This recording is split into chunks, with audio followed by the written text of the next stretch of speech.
Kollektorun üzərində tikilən ev söküldü, xəttin bərpası işlərinə başlanıldı. Azərbaycan Dövlət Su Ehtiyatları Agentliyi iri şəhərlərin Birləşmiş Su Təchizatı Xidmətinin balansındakı diametri 1200 mm-lik tullantı su kollektorunun çökməsinə səbəb olan evlərdən biri komissiyanın qərarı əsasında sökülüb.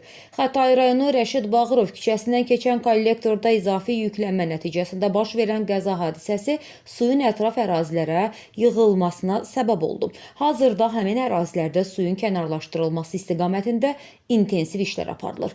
Aksiyanın sədri Zaur Mikailov da mütəmadi ərazidə olur, görülən işləri şəxsən nəzarətində saxlayır. Agentlik sədri yaranmış vəziyyətə yerində baxış keçirərək hadisənin daha tez optimal və təhlükəsiz şəraitdə aradan qaldırılması ilə bağlı tapşırıqlar verib. Bununla yanaşı müvafiq dövlət qurumlarının rəhbər şəxsləri də əraziyə baxış keçiriblər.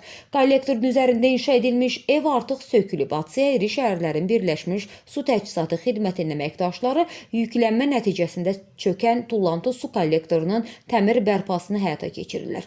9 metr dərinlikdə olan kollektorun üzərində torpaq qatının götürülməsi üçün qazıntı işləri aparılır. Qeyd edək ki, bir müddət əvvəl həmin ünvanda evlərin altında qalan 500 mm-lik çuğun xəttin 100 metr hissəsi polietilen boru ilə əvəzlənərək yeri dəyişdirilib. Qəzalı vəziyyətdə olan evin altında qalan 100 və 150 mm-lik köhnə polad borular da ləğv edilərək diametri 110 və 160 mm-lik yeni polietilen boru ilə əvəz olunub.